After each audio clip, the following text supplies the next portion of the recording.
in a minute. Mm-hmm. Oh, we're live.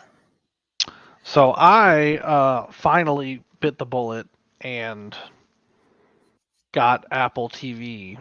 Mm. The I've actually had the device, but I never bought the streaming subscription. Yeah, we don't So have that one yet. yeah, so Spoiler, I think I'm getting it for Julie for Christmas. yeah, you should do that. Just do a year subscription. You should do that because Severance is really fucking good. I have heard that. It Yeah, looks good. It looked they really good. everyone who said that is absolutely. It has a very strong Lost feel, except it feels like there's a thing going on. Mm. So Like, this yeah, isn't a J.J. Abrams joint, is it? no, I don't Good. believe so. This is a Ben Stiller written thing. Really? Yeah, All right. it's All really right. good. And I wasn't about midway through the first episode, they do some stuff, and I was like, "There's no way this is gonna make sense later." And then they very carefully weave in all the logistics of the scenario, and I was like, "Oh God!" Like a lesser show would not have gotten this right. Mm. It's just very good. I I'm really enjoying Let the Right One In. Hmm. That one is really good. And we're just catching up on Interview with the Vampire. I didn't even know these were TV shows. Yeah. Yeah, Let the Right One In is on Showtime, and Interview with the Vampire is on AMC. So, uh, Interview with the Vampire, they're doing some interesting things with it, though. Like I was wondering, because having recently reread the book, I was like, how are they going to handle like the whole slave thing? Hmm. Because like it fully takes place in the when is it, the early 1800s. Yeah, So like he just owns a plantation, and Louis owns slaves. Like sure. that's just a thing. New Orleans in the early 1800s, that's, that was just a fact. So they advance the timeline. Hmm. Louis is black. Yeah. So like that changes a Got ton him. of it changes a ton of the dynamic. So like slaves aren't a thing, but like the slave culture is still very present and Hmm. very much in the recent history. And we're like in the third or fourth episode, and at some point, Lestat basically refers to Louis as his slave, like as his, sub vampire, because I made you, I created you, so you are beholden to me as this. And Louis, like, no, I am no man's slave. Like, I was like, man, this is a really cool dynamic that just Uh, like it just hits a lot different as a black man being a vampire and being in that position. It's it's really good. I have recently, I've really enjoyed the trend, like with Lovecraft Country, where they've taken like things that are definitely racist and then reclaimed them in a way Hmm. that doesn't fix the problem, but acknowledges the problem without continuing the problem. Yeah, yeah, it's I really like it, like, and they're doing things with it that acknowledge the fact that Interview with a Vampire was a book that came out in the whatever 70s or early 80s, whenever it came out. And the story is that the guy that's interviewing him Hmm. is in his, I think he's in his 70s, and he was the kid. He was the interviewer that interviewed him in the 70s. So he interviewed Louis, and now he's coming back and interviewing him again. And the conceit is like Yeah, I was an ignorant kid who was high most of the time and didn't believe this bullshit. I'm fully on board now. I understand that I'm looking at the person that I am now 50 years older and you don't look a day older. Sure. So I'm buying into all this. So let's have this conversation.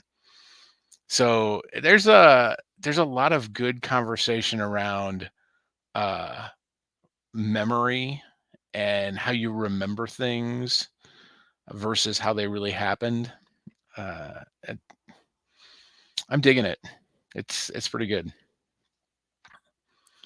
I don't know if they're going to stick the landing. I'm only about halfway through. I think I'm only about halfway through the season, Sure. but so far it's pretty good.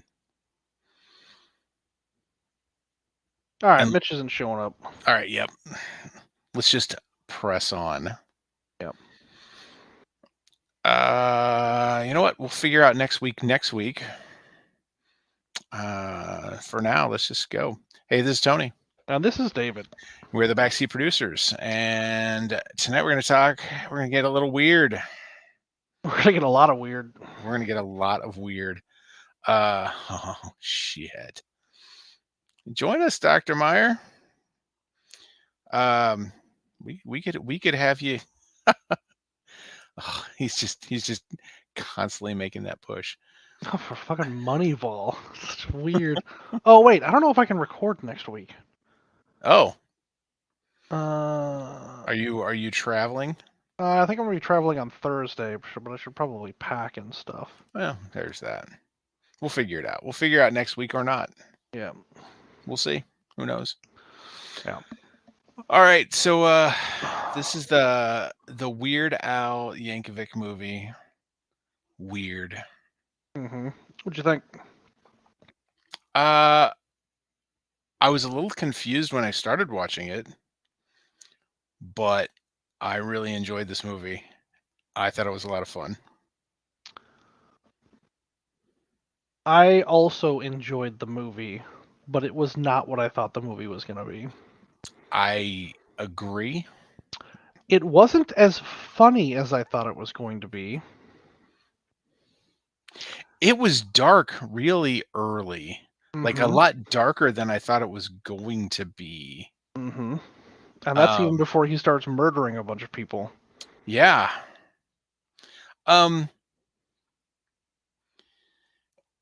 It was situationally funny rather than a comedy. Yeah, I don't think it was a comedy. It was a parody. Yep. And it was funny the way they played on things. The best joke in the entire thing is that bit where he's like, I'm going legit, and then he makes Eat It, and then Michael Jackson parodies Eat It, but everyone thinks that he was the one who did the parody. That shit is golden. Yeah. That was so good. They played it for a lot, but I don't feel like they overplayed it at all. Nope. Like it was a lot, but it was just the right amount of a lot. Yep. Yeah, that was a really fun way to take it. Yeah, it was not how I expected that to go either. No, like there was a lot of it that did not expect it how I did not go how I expected it to go. Yeah, because we fast forward through all of his early stuff. Yeah. It's like they do this is how he breaks into it, and then he's super popular. Right. And like there's no middle step there. No. So it's yeah. I think we're just gonna jump around in this because I don't. It's there's just a lot going on. So the first bit of the story, which confused me, was where his dad is just a monster. Because from everything I ever heard about before, his parents were like really awesome and supportive and like happy for him. Turns out that's all true. Like his dad was not any of the things that they portray in the movie. Um, but there's bits of his story that are completely accurate. And like the weirdest things that are completely accurate. Like his first accordion really was purchased from a traveling salesman. Sure, I wouldn't have expected it any other way. Right? But I did not expect Dad to beat the shit out of the guy. No, I also did not expect That was that. surprising. Mm-hmm. Turns out that didn't happen. He really did record uh My Bologna in a bathroom. That happened. Mm-hmm. Uh it really got played, I think, on Dr. Demento.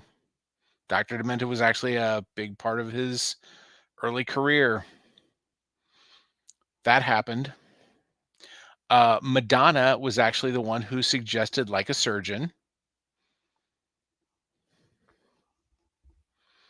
I believe from the research that I did, that's about all of the factual things that well, that and a number of artists got the Weird Al bump where they actually sold extra copies of their stuff when Weird Al parodied their music. Other than that, I think that's really the only reality that took place in any of this. Are you telling me that Madonna didn't become a drug lord? Uh, that might have happened, but I really haven't seen her wear a patch recently. And Yep. she must have really good makeup to get rid of that facial scar. I was very okay with Daniel Radcliffe as Weird Al. I was too. I did not expect to be okay with that. I wasn't sure how it was going to go. And I was curious to know how I was curious to see how how they were going to approach him singing. Mm-hmm. Uh, I loved the way they did it. Yeah. That everything sang was just Al. Yep. It was just his voice, and Daniel Radcliffe did an amazing job lip syncing it. Yep. Daniel Radcliffe learned to play the accordion. Daniel First from Radcliffe some guy, and then from also Weird Al. was also fucking ripped, Mm-hmm. and apparently that was not supposed to be part of the movie at all. Pocket. But like, I don't remember. I saw an article before the movie came out, and it was like either the director or some of the producers realized they saw him like getting changed, and they're like, "Are you okay if we just shoot you with your shirt open a lot?" And he's like, "Why?" And it's like, "Because that shit's hilarious." And so, like And it is. every opportunity they had to shoot him with either his shirt off or shirt open, Mm-hmm. they took, and it was gold. It was great.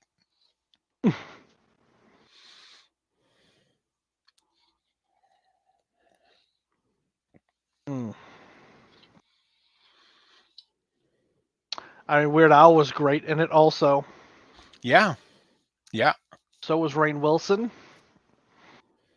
And that other person. Uh, Evan Rachel Wood Mm-hmm. Yep. as Madonna. Mm-hmm. Thomas Lennon was the accordion salesman. Sure. I don't know who that is. He was in Reno 911. Oh He's been yeah, in a yeah, bunch of stuff. He's been yeah, in a bunch yeah, of yeah. stuff. Uh, there was a bunch of people in the party scene. There's a Mm-hmm. lot of cameos, just in general. There were a lot of cameos of actual famous people playing people in the movie, and then there were like fake cameos of famous people. Like at that party, there was just a bunch of famous people that would have been a really weird party to go to. Like, was it Dolly and Gallagher and Warhol and Wolfman Jack? Jack Black as Wolfman Jack was perfect. Yep. Fuck. To forget Lin-Manuel Miranda. Yeah. Bit. Yeah. Fucking Patton Oswalt. Random hecklers. So many weird people in this. Dude, what the fuck? Well, when you're somebody like Weird Al, Mm-hmm. I feel like he just collects people Yeah, around him because he's just, I don't know this for a fact, but I feel like in my heart he's just a great guy, and it like is just a nice person. And so people will like, "Oh, you're making a movie? Yeah, sure, I'll be in it. sure. Why wouldn't I? That sounds like fun." Mm-hmm. And it looked like fun. He did. Conan O'Brien?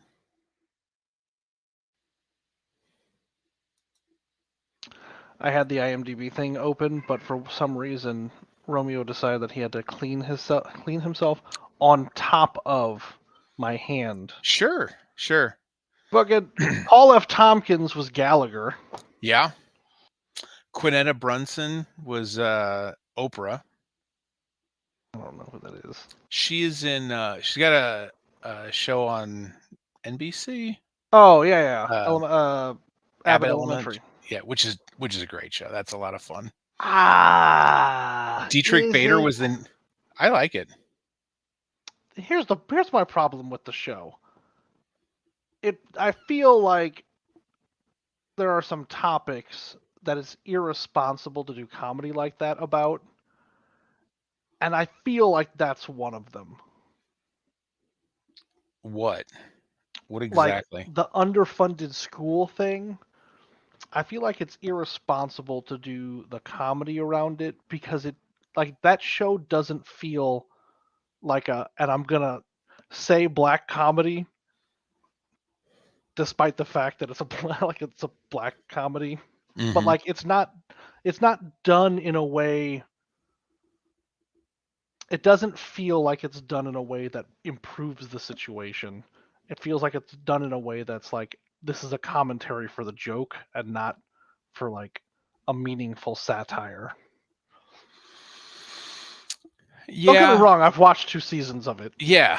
but I think part of that is the effect of it not being a comedy on premium cable or even basic cable, that it's broadcast television. mhm. I think it I think it can't be too I don't think you can comment too strongly Yeah, and because it's and got to and be remain broadly on, appealing. yeah, and remain on broadcast television. Yeah, I mean, but it's also like contrast it with The Office, right? Like, who gives a shit about It's a middle workplace comedy. white collar? Yeah, like there's nothing there at stake. Yeah. But like underfunding schools and particularly, you know, largely uh, minority schools. It's an inner city minority school in a major metropolitan area. Yeah, and It like has its own issues, just that city in general has its own issues. yeah, and so like the casual joke of haha, this place is underfunded and we're ruining these kids like futures is like that's certainly a premise.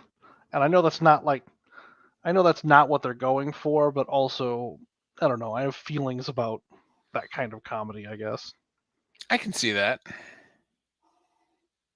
But as I mentioned, I've also watched 2 seasons of it, so apparently Right. they're not feelings I feel strong enough not to do anything with. So uh Josh Groban was a goddamn waiter. Yeah. And I saw him and I was like, is that fucking Josh Groban? The answer is yes. Yep. David Dasmalchian. I don't know how to pronounce his last name. He's the one who's the polka dot guy in Suicide Squad. Suicide Squad. He was John Deacon. I don't know who John Deacon is. He was the bassist for Queen. Yeah. Okay. Yep, the bassist for Queen. Yeah, because they wanted to have Freddie Mercury in there, and Queen's like, no, Right. you can have this guy. Him walking around with those CDs as a chain. It fucking came back to fucking Chekhov's chain. The movie was clever. Like, the movie was really damn clever. It could have been a lot lesser than it was. Yep. Which I appreciate, right? Like, They put the effort in. they put the effort in, and it wasn't like a lazy cash grab off Al's name. No. Which is what I feel like it could have been real easy. Oh yeah. Yeah. But it was weird. It was very weird. Mm-hmm. And just the fact that it was on Roku of all places. Yeah, I had to go find a place to watch it, even though I think I could have streamed it for free. Yeah, you can stream it on any mobile device for free. Well, Yeah. So like Julie and I, we went out to dinner and had some drinks and stuff, and we're like, let's go watch this movie. And then it was like, oh shit, we don't have a way to just stream it to the TV. You know what? Target's still open. I just went and bought a Roku stick. It was $25. for 25 You know what? bucks. For $25, it was totally worth it Mm-hmm. to just buy the Roku stick and watch it on TV. Even if I never use that goddamn thing again. I mean, if you were going to was rent it from 100%. any of the streaming services, it was going to be half of that anyway. Yep, at least. And then I found out Roku has a bunch of just free streaming TV, and after that, I was fucking around with the Roku and found out there are stations, like television stations, that do nothing but stream old music videos. So I found an 80s music video channel and just put it on the television, and we just like had that on while we were doing other stuff, which paid for itself. It did.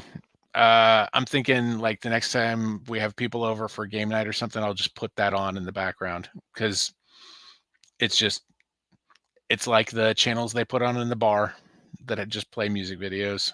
Mm-hmm. Yep. So that was totally worth that.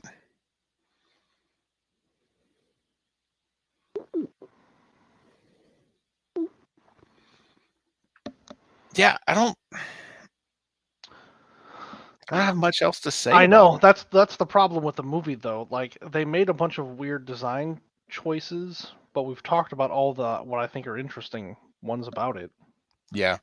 Like, if you were going to write your own autobiography and you knew you weren't going to write what actually happened,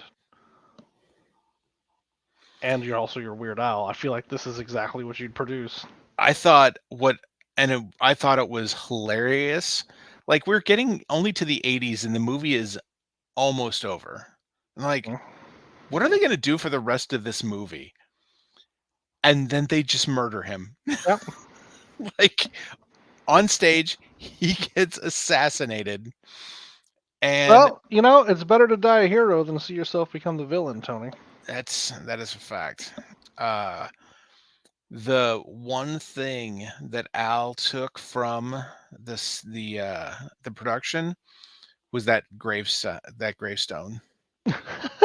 He took it, he like planted it in his backyard, and it was like a week or two. I think he said it was like 2 weeks before his wife found it. he just left it out there and just waited for her to come across it. There are pictures out on the internet of like this like this shrine in his backyard, and in the middle of it is that gravestone. That's weird. It's Weird Al's gravestone. I fucking love it. That story itself is amazing. I love it. Yeah, the whole thing with him becoming this raging alcoholic Mhm. was was hilarious. Um God damn, that recurring joke about eat it and beat it was was just was really good. Mhm. Yep. No, I'm only gonna do Serious original music. original music from here on out. And like they did the whole thing where he like at the beginning, so we see Lin-Manuel Miranda where he's like the doctor, and we see him and he's being rushed in the emergency room and everything, and I was like, what the shit is going on? And then I was like, wait a minute. This is how the Like a Surgeon video starts. It's this feels very much like that video. Mhm. And then it all circled back around at the end. Yeah, Man knows what he's doing, Tony. he does. He does. Uh the uh the writers and director did a great job. How much of the writing process do you think he was involved in? That's a good question. The one question I had, and I never bothered to look it up, was I kind of wonder how much they talked to Madonna to get her okay on some of the stuff they did with her. Mhm. Like, I feel like Madonna was probably fine with it. They probably just showed her the script and she probably laughed her ass off and was like, "Yeah, this is great, do it." Yeah. But I kind of also want to hear an interview with her and have her give some kind of feedback on that.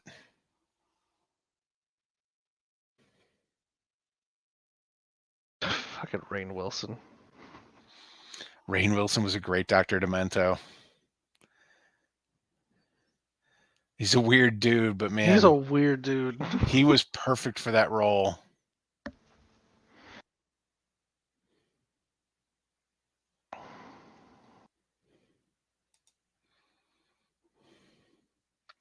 Just looking now to see if any of the trivia is interesting. Nah, we already talked about most of the Yeah, trivia that was on there. So all in all, I enjoyed the movie, but like I don't know, it's weird to talk about because like I don't think that there's anything groundbreaking or super interesting about the cinematography or the writing or any of that stuff. It's just like pleasing and pleasant to watch. it was well done. It was like Soft Rock, the movie. Yeah, you would have only really had things to talk about if it went badly. Yeah, if it went like yeah. Oh, Mitch shows up for the comments. Wow. Wow. I agree that he does seem to be good about asking permission about that kind of thing. Oh, that was a question I had. I just saw it in the trivia. Um, the woman sitting next to Tony Scotti, which was the character that Al was playing Uh-huh. in the movie. I'm like, they keep showing him and that woman. I wonder if that's his real wife. It is. Sure. That's Al's actual wife. Dun dun dun. Yeah, because Julie and I were talking about that as we watched the movie. The whole film was shot in 18 days. That's actually pretty impressive. Feels like it. Feels like it was real tight. Yeah. Like the weirdness was the writing, not the performance. I also feel like Danny Radcliffe probably has his shit together. You know, he's a movie star. He's a stage actor, Don't but even. his comedy Oh, is okay. really good. No, I'm just saying his comedy. He's he's got some really good comedy chops. Yeah, he's got good timing. Hmm. He's also got a face for comedy Yeah, because he it's doesn't real easy to project onto. he doesn't take himself seriously either, which makes it a lot easier to make an idiot out of yourself. Hmm. He doesn't seem to have trouble doing that in the comedy. Um, what's the I can't think of the name of the series that started off with it's got Steve Buscemi in it. It's a anthology series, so every season it's different. Fargo. No, it's a comedy series. Is it Uh, Get the Fuck Out, Tony? no, that's not it. But are you sure? I mean, it could be, but I'm pretty sure that's not it. And now that I'm looking it up, it's taking forever. So I like Dietrich Bader as the voice of Rizzle the narrator. yeah. Uh, Miracle Workers. That's the series. Oh, is that they're angels? That was the first season. Oh, I didn't know that was not Every what it always was. Nope, every season's different. Huh. One of the seasons uh, they were on the Oregon Trail. So, so Daniel Radcliffe played a preacher. Hmm. Um, yeah. Well, maybe I'll watch that. Oh, looks like season 4 is premiering in January. Yeah, season 3 was the Oregon Trail. Season 1 they were playing angels working in heaven, and uh,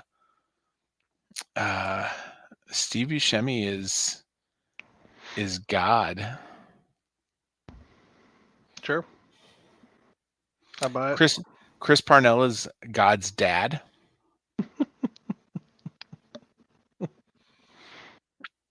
Yeah, it's pretty good. It's a fun series. Um, and Daniel Radcliffe just really leans into all the weirdness. Sure. Why not? I Okay, feel you're like the gonna. deal is that, like, after you've been Harry Potter, you got to lean into literally everything else. Yeah,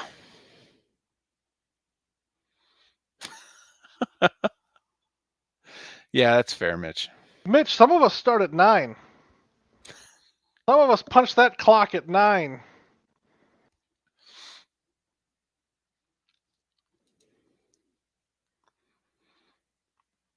Yep.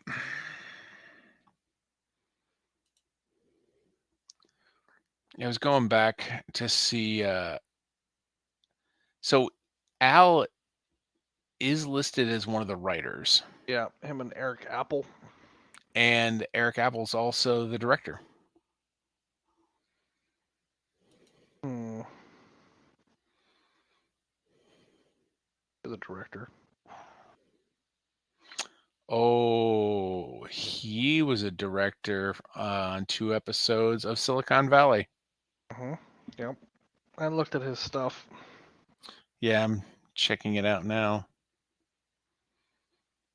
4 episodes of Brooklyn Nine-Nine. I bet they were the shitty episodes. 3 episodes of New Girl. Oof, I just watched that straight through. How was it on a rewatch?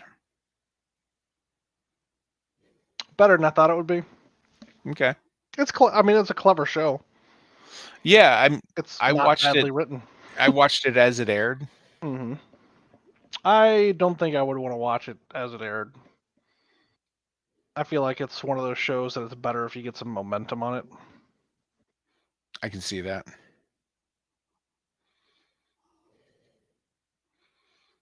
It's got one of the best lines in television. If you don't stop being so mean to me, you're gonna make me fall in love with you.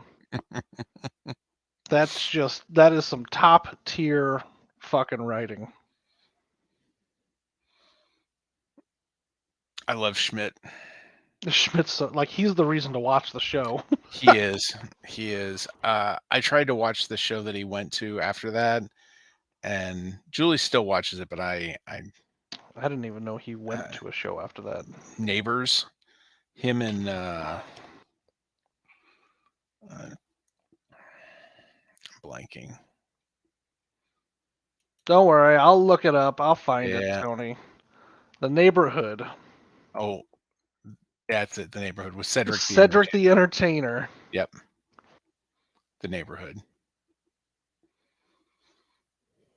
I don't see myself watching this. Yeah. It. I would not recommend it for you. What does that mean? I know the kind of things you like, and I don't think this would be one of them. Wow, Tony. Just a little bit racist. Okay. I think I was the one that told you to watch You're the Worst. You were, and it is one of my top 5 favorite shows. It's really good. That's because it's amazing. Mm-hmm. It's really good. Honey, my arm itches. What did you do? I got a tattoo. Oh, that was something else. No, we're just in the itchy tattoo phase. itch. Tattoo Mhm. itches. Mm-hmm. Got the tattoo itches. I saw It's 1 week. I saw the picture of it after the fact when it wasn't covered in Blood, cellophane gauze, and yeah. saran wrap. Yeah. That's not the way to show it off. No. The picture looks great. So like you gotta keep it gooey, right? Sure. So like there's a special series of lotions and stuff that you can get to use it. So like every couple hours I go in there and I re-goo it. And so like every shirt that I currently own is fine all the way here, and then like this sleeve is just like it always looks wet. It's so gross. That sounds awful. Just buy a bunch of cheap t-shirts just to ruin for this period. Only a week left. It'll be fine.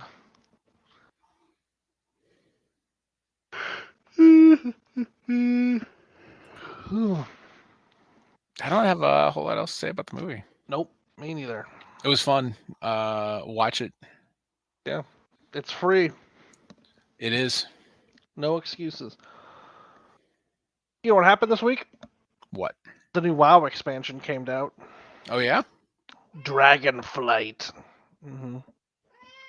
What's really interesting about this is so the last 2 expansions, Legion and Shadowlands, and then for maybe a little lesser extent, Warlords of Draenor, kind of leaned real heavy into this like single player heroic-ish situation.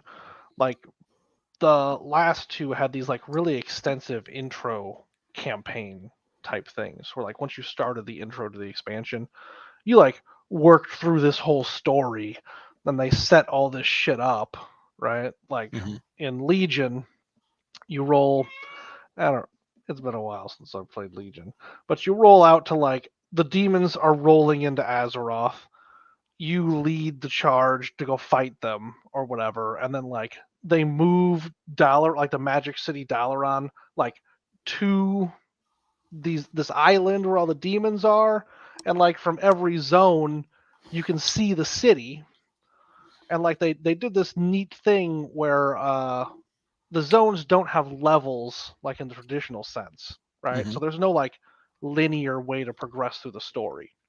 So you can go to any zone at any time, and then everything in the zone kind of scales to your level. And Sure. you can group up with any of your friends at any level, and everything scales. So like you can always roll around with your buddies, right? Yeah. You can do dungeons. Like there's never a point where you can't do all that stuff. So they got rid of a lot of that stuff, right? Hmm. Like because when the zones aren't level locked, you like it's a big to do to pick a zone to go, and then there's like an intro solo thing where it like sets up the story of the zone, and then you can do whatever you want, and you can leave, you can go do whatever, right? Because everything scales. So they got rid of that, and now it's like all linear, but there's no like deep connected story. It's just like the same shit that it was before, and I Mm. don't know why they did it. Like it doesn't seem interesting in any like it, I feel like they had a good system and then they got rid of it, and I don't know why they got rid of it. Which was the good system? The good The system was like the level scaling and kind of like the flexibility, because like Yeah. each zone there wasn't a lot of like cross zone stuff, but each zone like had a theme and Sure. then had its own story, and like the stories were for an MMO better than average. Yeah. But like it's still MMO stories, Sure. but like Yeah. there was some flexibility there. That sounds like it almost sounds like they were trying to see if they could play off of some of the stuff that Guild Wars did, because Guild Wars did a lot of that scaling. There's only 20 levels. So level 1 through 20. Then when you max out, then it was about tweaking your skill balance and getting the right set of skills for the area you were in and things like that. Yeah, Yeah, that's the one of the one of the things that I didn't like about WoW of the was many things not to like about WoW. yeah, was the extreme disparity in scale Mm. that the levels had. Like, so if you're like, "Hey, come play with me and my friends." It's like, "All Yeah, right, I'll start at level 1." It was like, "Oh, wait, yeah, and if you you don't don't want to keep start at up, level 1." hmm And it's like, "All right, I'll see you guys in a couple weeks." Oh, no. No, no, no. yeah, I think they've largely gotten rid of that now because I think and it's been a while since I've actually had to go through like the 1 to 6. Well, they keep scrunching the levels, Yeah. so like every time they do an expansion, they change the scale of all the other zones. So Mhm. now it's back to 60 to 70, which is I don't know. Legion was like 100 to 110, and then they collapsed it down for Shadowlands, and then they collapsed it down for Dragonflight. Yeah. Uh, but I'm pretty sure the rest of the game is all zone scaled now. So like Okay. you'd just be able to roll with anybody you played with now, whenever. That's cool. Yeah, I mean, my big thing is I just don't feel like paying doing a it. subscription. Well, Yeah. paying a subscription. I just want to buy a game and play it Hmm. on my, at my pace. And if I put the game away for a month, that's fine. Then I'll just come back and, you know, then the only penalty I have is not just that I've had to pay for it for a month, but just that I've forgotten the button commands and things like that I need to remember how this game does Yeah. things versus another game. Yeah. The I actually forgot that the expansion was coming out. Every year Mm, they do a WoW anniversary event, hmm. and like a lot of the times a mount is like this rare reward you can get for it. Yeah. Like I've got some sick anniversary mounts, and it like I don't know, the anniversary is in November, so I usually re-up for November just to get that mount, just to make sure I don't miss it. Sure. And then I was like, oh shit, all this stuff is different from the last time. Oh, it's because there's a new expansion coming out now. Yeah. Yeah. I think I would even be kind of okay if, when you bought an expansion, you got a long period of time that you could play the game because you bought the expansion. Yeah, you don't Like get that. Yeah, I know. I know. It's just it's such an odd model that they're still that. doing it that way. Well, I mean, you're But still making money just doing it, they're just not making my money doing it. and I'm making your That's money fine. doing it. That's fine. That's fine. I'm playing Gotham Knights now, and I'm having fun with it. So Ew. You know what I do during the day? Like when I have a meeting that ends 10 minutes before my next meeting? mm, Get back on that Spire, Tony. Spire yeah, doesn't sleep. nope, nope. I went And you can just stop playing at any time. literally any You time. got 3 minutes to play. All right. Yep. You got 20 minutes to play. Okay. I went to trivia with Ashley last night, and she has it on her phone. I have it on my phone. Ugh. God, life is beautiful. It is. It really is. There's a bunch of clones out there for it. Many of them are not good. No, I bet they are not. There are a few that are fun. Many are not.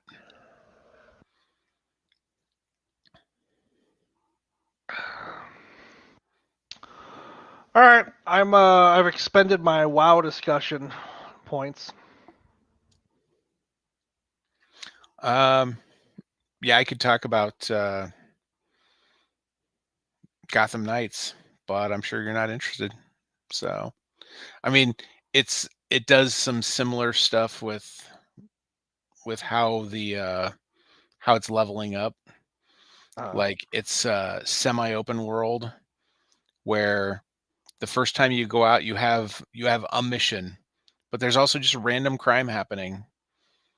You Random go crime. If you stop random crime, you get clues so that the next time you go out, there's premeditated crimes that you could go take care of, which are like more complicated crimes to stop. Mm-hmm. So that's fun. This looks a lot like the other Arkham games. It's similar. It's not Yep. I mean, it's not the same. There are some big differences because you're not playing as Batman. How much of the Batmobile do you have to do the game as? Uh None. The Batmobile is not part of the game. The Bat Cycle is. Ah, Jesus. The Bat Cycle is only until you get uh, each different. So you can play as one of four characters, and you can actually switch throughout the game. Mm-hmm. So you play as Tim Drake, Robin, Dick Grayson, Nightwing, uh, Jason Todd, Red Hood, or Barbara Gordon, Batgirl. Sure. You can just switch back and forth between them as you want. Right now, I'm just playing through as Dick Grayson. But you can get to a point where you get like there's this knighthood track where you can become one of the knights of Gotham. And when you do, you get a special character themed traversal thing. Sure. So like I've got the flying trapeze, and it's like Holden said, it's basically the Fortnite glider. Sure. So it's just a glider. It's a powered glider. So you do a couple of like swings up and get up into the air, then you hit the powered glider and you just fly through the city. Mm. I got to a point where I've got fast travel, so I can fast travel to the zone. Once I'm in the zone, I'm in the glider. I can get around very quickly without ever being in the uh, in the bat cycle. I'm sure at some point it will want me to get back into it, but I haven't needed to. Yeah, I Resist haven't that needed to. urge. No, no. Like at one point they're like, "Oh, hey, you can do this thing where you can ride the bat cycle and get, you know, build up your skill driving it around." No, Or not. no, no. Or not. Or I could just keep flying No, around in my no, glider. no. No, no, no. Yeah. That's all right, Yeah. everybody. We don't, everybody just calm down with this bat Yep. cycle. Fucking bat cycle. Uh the one thing that is interesting from what I've heard about it is like there's the main storyline you play through and you can play through as any character, Hmm. but there are like subtle differences in some of them at different points if you play with different characters, because like Jason Todd is just a brute. So he just bashes his way through things. Where Tim Drake is still like a 14-year-old. So he's not as like he has to do things with more subtlety and stealth. Mm-hmm. So you can play the same missions different ways. So I don't know yet for sure, just because I'm only playing with one character, but I'm having fun with it.